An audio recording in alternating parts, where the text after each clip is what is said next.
Can an AI stethoscope really tell you in seconds what we normally need an echo for?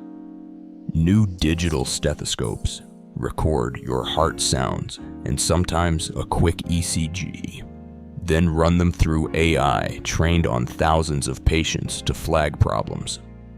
That means it can suggest possible valve disease, early heart failure, or arrhythmias in under a minute, right at the bedside or in a busy OPD. But can it replace a routine echo? No.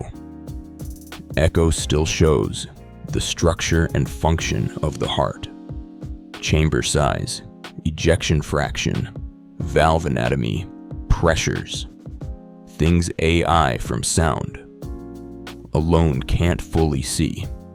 So the future isn't AI instead of echo. It's AI stethoscope to screen, echo to confirm, and a clinician to decide what actually matters for that patient.